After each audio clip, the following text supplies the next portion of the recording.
Watching TV has changed over time. Streaming has become the new norm. That's why Golden State Media Concepts television podcast dives headfirst to the world of cord cutting. Want to be on the loop of what's hot in Netflix? Or if it's not a preference, what about original shows in Hulu? We've got you covered. Join us as we fill in the blanks and talk about movies to stream and what show you should be binging. This is the Golden State Media Concepts television podcast.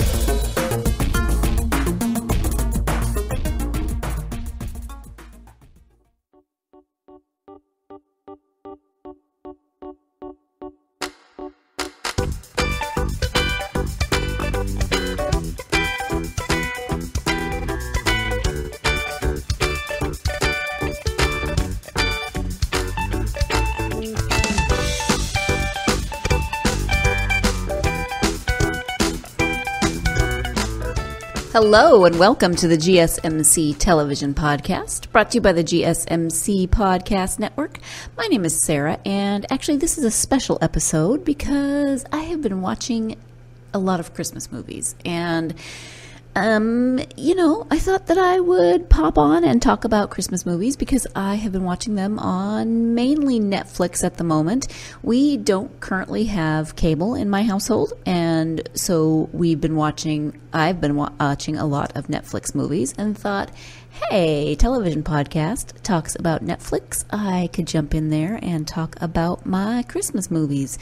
And, Keith may do a Christmas episode at some point as well, but chances are good that we're not watching the same Christmas movies because I've never met a Hallmark Christmas movie that I didn't like. The cheesier, the better. I will watch every silly, cheesy Christmas movie ever put out. There are a few that I won't watch. I mean, my cheese level does actually hit a point where I'm like, yeah, I think I'm going to turn this off. But normally, it doesn't matter how predictable. I know the couple's going to get together at the end. I know they're going to go through conflict and there's going to be a big misunderstanding. But the Christmas spirit always wins out, and Santa Claus usually shows up somewhere. And I just love cheesy Christmas movies, and I will sit and watch them whenever they come on. So this year, since I don't have the Hallmark Channel, I know, I've been using Netflix to get my cheesy Christmas. They're not all cheesy. I shouldn't say that. When I say cheesy, I don't mean it in a derogatory way. Let me just point that out. I say that with all the love in my heart that I have for Christmas movies. So I'm going to talk about 3 Christmas movies that I have watched in the last week on Netflix as I have been going about my daily routine and, sliding in Christmas movies here and there. The first one that I'm going to talk about is one that a lot of people have been talking about. It has been watched. Oh, I saw a statistic. I'll have to look that up in a minute. Just a ton. I don't even remember. It seemed like a lot in the first week that it was on Netflix, and that is the Christmas Chronicles. Now, I kept hearing about this, and I kept seeing I guess I did see one trailer for it. I wasn't exactly sure what it was about. I knew that Kurt Russell played Santa Claus, and part of me is like, Kurt Russell's not old enough to play Santa Claus. And then I realized that that's just showing my age. So Kurt Russell is Santa Claus. So this is a Netflix original, and it came out this year. It's an hour and 44 minutes, and it's described this way on Netflix. After accidentally crashing Santa's sleigh, a brother and sister pull an all-nighter to save Christmas with a savvy, straight-talking Saint Nick. That doesn't tell you a lot. It's accurate. So the brother and sister, Kate and Teddy Pierce, have been going through a rough patch, their family, and you find this all out in the first 10 minutes or so. There's a montage. It's called the Christmas Chronicles because their parents made videos every year of Christmas. You really find this out in the first little bit of the movie, and their parents were very big into Christmas and did the whole decorating thing and did videos and everything. But their father, who was a firefighter, was recently killed in a fire. And so there's a lot of drama going on in their family, obviously, as they deal with that grief. The son, Teddy, is a teenager, and he is getting into a lot of trouble. The daughter, Darby, is trying to hold things together. Their mom works a lot of nights, and so she ends up working Christmas Eve. Darby, the daughter, sorry, that's the actress that plays her. Kate, the daughter, Let me just say Kate is played by Darby Camp, and Teddy is played by Judah Lewis, in addition to then Kurt Russell being Santa Claus. They decide they're going to try to catch Santa Claus on film, and they have the video camera that their parents have been using since their births. Shenanigans and antics ensue. They end up crashing Santa's sleigh. I'm not going to tell you how. You have to watch it. And then they have to help him rescue Christmas. As I was watching this, it reminded me a little bit of the Santa Claus, the first Santa Claus movie. And it also reminded me of Adventures in Babysitting, the original that came out in the 80s, not the reboot that they did on Disney a while back, which I haven't seen. But if the original Santa Claus and the original Adventures in Babysitting had a baby, I feel like it would be this movie. I don't know if anybody else would get that vibe, but this movie was a lot of fun, and I didn't go into it with really any expectations, just because I go in loving Christmas movies, and I was hoping it was good because I love Kurt Russell. I've watched him my whole life in various things, and it was a lot of fun. I think this one would definitely go into my annual Christmas rotation. I have movies that I watch every year, in addition to the just random ones that I watch on television every year. Kurt Russell as Santa. Once I got over the fact that Kurt Russell's not old enough to be Santa, of course he is. He is great. He's not sort of your fat, jolly Santa that you sometimes get portrayed. He's not that sort of iconic or stereotypical Santa. He isn't fat, and he keeps complaining that people keep describing him as fat. He's sort of more your cooler Santa, right? He is Santa, and he's got the big white beard and the big mane of whitish, grayish hair, but he's not that cherubic, pink-cheeked, bowl full of jelly tummy kind of Santa. No, he, like the description on Netflix said, he is straight talking. The first little bit, with the montage and everything was fine. When you were dealing with the family drama, I didn't like either of the kids very well, and maybe I wasn't supposed to. I wanted to like Kate better, and actually I grew to like her more. I don't know what it was about her that bugged me just a little bit. I didn't dislike her. She just, I don't know, there was something about the way her character was written, or maybe the way she was portrayed. I'm not sure, but at first she bugged me, and maybe she was supposed to bug me. Maybe this whole grieving family dynamic is supposed to be a little off-putting at first. The brother, Teddy, is a real jerk. He's definitely dealing with his grief through anger and acting out, and he's being terrible to his little sister and terrible to their mother. All those typical movie teenage things that happen, but typical for a reason. Everyone acts out their grief differently, right?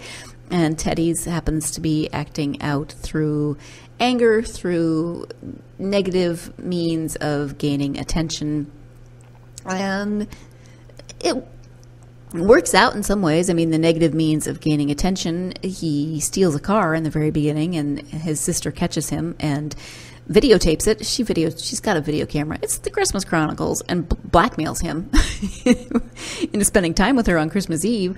But then it all works together because he and Santa actually end up sort of stealing a car later, and then there's a whole high-speed chase with the police. There's a lot of really sweet and very funny moments in this. I laughed quite a bit, and I enjoyed once the story got going and we got through the Dad has died, we're a grieving family, things are crappy, which you have to get through in order for the story to have that foundation. Then I really started to enjoy the characters more. I loved Kurt Russell as Santa. I thought he did a great job and brought kind of a slightly different perspective than you may or may not always see with Santa Claus movies. So, if you haven't checked out the Christmas Chronicles on Netflix, if you are one of the few people who haven't, because it sounds like it was watched a lot its first couple of weeks on Netflix, you should definitely check it out because it's a lot of fun, and it is, I would not count it as a cheesy Christmas movie. Again, I remind you, cheesy is not a bad thing in my vocabulary, but it's not one of those sort of cheesy, it's not a cheesy romantic Christmas movie, if you know what I mean. There's a difference between, it's definitely child-oriented and It's a lot of fun. Like I said, for me, if the Santa Claus and Adventures in Babysitting had a baby, it would be this movie. So you should definitely check it out. I also want to talk to you, as we're talking about Christmas movies, Christmas books on Audible. I mentioned before that I also host the book review podcast, and I did a couple of episodes last week talking about Christmas books that I love and Christmas books that I will read over and over again over the years. I spend a lot of time, I like a theme, and so during December I like to read Christmas stories and I like to watch Christmas movies. Well, I don't have as much time as I used to. I commute a lot and I'm working a couple jobs, so to be able to listen to Christmas books on audiobook is awesome. If you haven't tried Audible, you should. You can get a free month when you sign up. Just go to audible.com/GSMC television or text GSMC television, all one word, to 500 and you can get your free month. And with your free month, every month you get an audiobook. You get a credit for an audiobook. So when you sign up, you get to try it for free for 30 days and you get a free audiobook. You cannot go wrong with that. So maybe you want a Christmas audiobook. Last week I listened to 2 audiobooks by Debbie Maycomber. She writes very sweet, very romantic, very Hallmark-esque Christmas stories, and I like to listen or read her every year. Maybe you like Christmas murders, or maybe you just like you don't want a Christmas book at all. Maybe you want a regular book, but they have got a huge selection. You can keep your library regardless of if you cancel, and you can cancel anytime. So you should definitely check out Audible and try it out. Get that 30 days free, get your free Audible audiobook. You can also, when you sign up, they have Audible Originals, and you get 2 of those every month. So you get 3 titles every month, and that's really nothing to sneeze at. So once again, that's audible.com/GSMC television or text GSMC television to 500. Get your free trial, get your free audiobook, and just start checking out their selection. We are going to take a quick break, and when we come back, we'll be moving on to our second Christmas movie of the podcast. Stay tuned. You're listening to the GSMC Television Podcast, and I will be right back. What happens to your decision-making when you drink? Well, after one drink, you feel confident. A few more, and calling your ex at 1 a.m. seems like a great idea. And you're pretty sure the secret to a great taco is 4-day-old macaroni. The bottom line, drunk you doesn't make great decisions. So you're risking a DUI or worse if you count on him to get you home. Plan before you party. Get home safe. Brought to you by Washington Target Zero.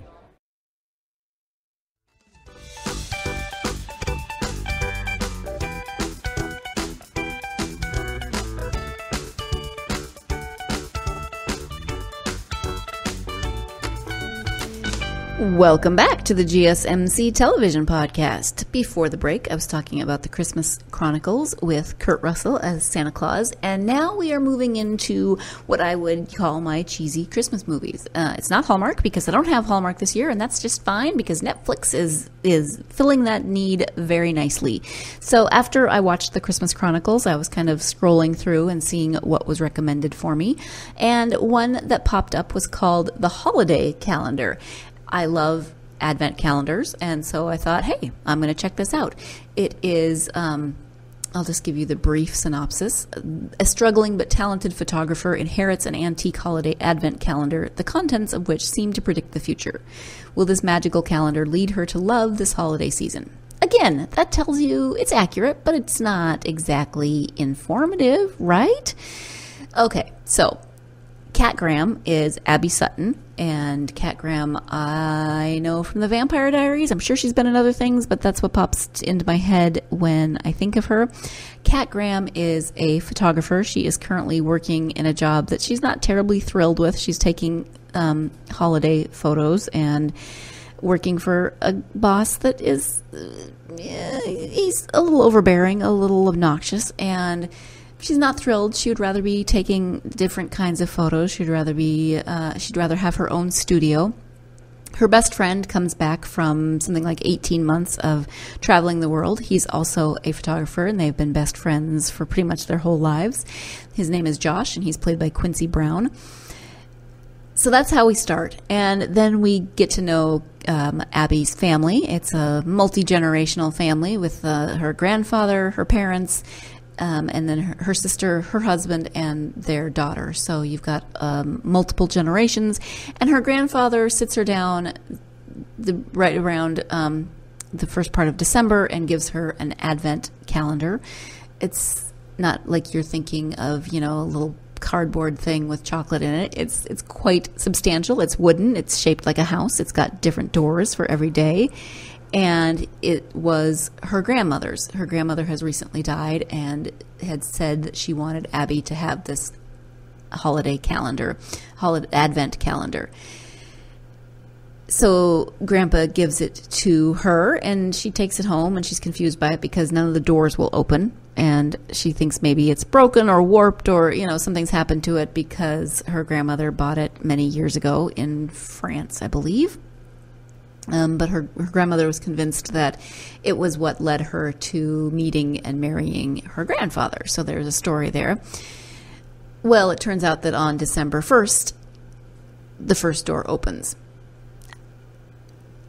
So, and it has a pair of boots. And she's like, okay, whatever, that's cute. Well, then her friend Josh, who has just come home from his world travels, gives her a gift of a pair of boots that he bought for her in Italy. And so that's where you get does it predict the future? Every day another door opens as though by magic. You can't open it before midnight on that day, and then inside is a little carved wooden figurine of something. So you've got the best friend. You've also got a love interest in a guy that Abby meets with a very particular meet cute that I won't give away, and that's Ty, played by Ethan Peck. So that relationship is there. You definitely get the idea that Josh, the best friend, has returned wanting to be more than best friends, but Abby is still definitely smack in that friend zone, not seeing anything, kind of enamored with this new love interest. So this ticks a lot of my cheesy Christmas holiday movie boxes for me. You've got the love interest, you've got the best friend angle, you've got family. I love when they have multi-generational families. One thing that I love about this type of Christmas movie is the over-toppedness. That's not a word, but there's an over-the-top element to these movies where it's just Christmas nirvana, basically. It doesn't matter where they live. There's snow. There is, obviously if they live in Florida or someplace, there's not snow, but they're always set in these picturesque places. There's snow. There's always groups of carolers just walking around dressed in Victorian wear, singing carols. I don't know, does that happen in your town? Because if it does, that's awesome. I have never been just walking around doing my Christmas shopping and had Victorian carolers come up and start singing in perfect 4-part harmony. If that's happened to you, then maybe you live in a Hallmark movie or a Netflix movie, but a Christmas movie. There's, everyone's always dressed so impeccably in their adorable, winter coats with matching hats and scarves and gloves, and everything is just decorated within an inch of its life. Everything is just perfect, right? So the houses are decorated beautifully. The insides, the outsides have the Christmas lights. Inside, they've always got the tree and just beautifully decorated. I think that's partly why I like them, because it is so counter to many of our experiences. We decorate. Not everyone decorates, but a lot of people decorate. We don't all decorate to the extent that they decorate in movies like this, right?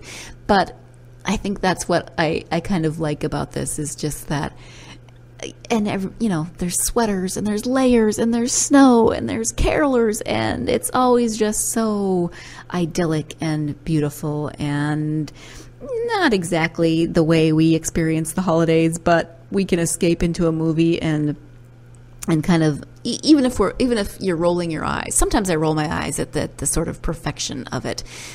The plot is not always perfect because there's always conflict and there's always something that's going to happen. And of course, I'm not going to tell you what that conflict is here, although I'm sure you can guess some of it. But it's always a little deeper than what you predict at the beginning as to be the conflict, and that happens here. Abby has to figure out what's going on with her life. What is she going to do? How is she going to make her dreams work? What does she want? Her family, her parents are worried about her being a photographer as a career. They're not sure it's safe. Her father and sister are lawyers, and they work together in the same firm, and her dad keeps saying she can come work at the firm. I don't know doing what. I mean, I don't think she's a lawyer. Maybe she went to law school, and I just missed that part of the some sort of opening montage. But oh, there's a montage too. So that always is fun because you can't show every day of December. So there's a period where it just shows the day. She looks in behind the door and sees what the little figurine is. Fast forward to what happens that day that associates with the figurine. So you get that musical number with all of the scenes kind of moving the plot along, moving the days along, and getting closer to the conflict and the drama and the resolution. There's also, her niece is adorable and goes to a school where there's Christmas programs and a silent auction, and everything is always just lovely, right? Do you find that to be the case? I don't know. I do. It's time to move on from the holiday calendar, which I don't think it would go into I must watch this every year, but it was very cute and I enjoyed it a lot, and I loved the intergenerational aspect of the family, and like I said, all of the over-the-top perfectness of the Christmassy stuff.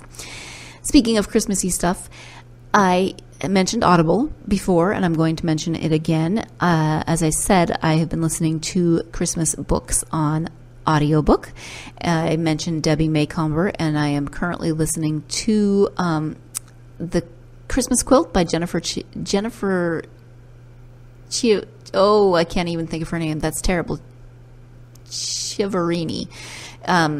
If you just put in The Christmas Quilt, you'd find it.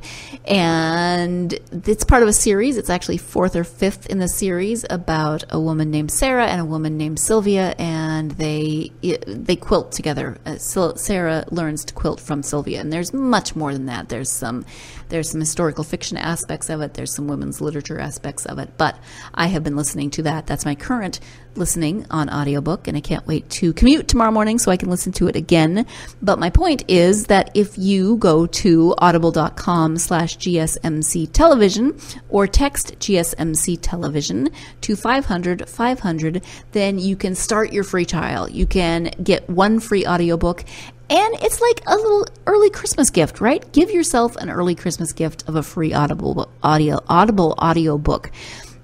Go to audible.com or go to audible.com/GSMC television or text GSMC television to 500-500 and check out their library.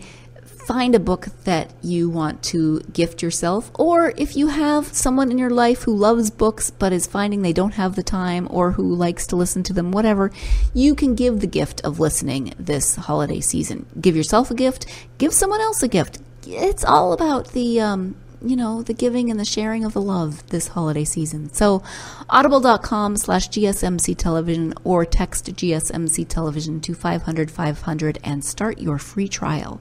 We are going to take a break, and when we come back, we'll be talking about our third and final Netflix Christmas movie of this episode. So stay tuned. You're listening to the GSMC television podcast, and I will be right back. What happens to your decision-making when you drink? Well, after one drink, you feel confident. A few more, and calling your ex at 1 a.m. seems like a great idea. And you're pretty sure the secret to a great taco is 4-day-old macaroni. The bottom line, drunk you doesn't make great decisions. So you're risking a DUI or worse if you count on him to get you home. Plan before you party. Get home safe. Brought to you by Washington Target Zero.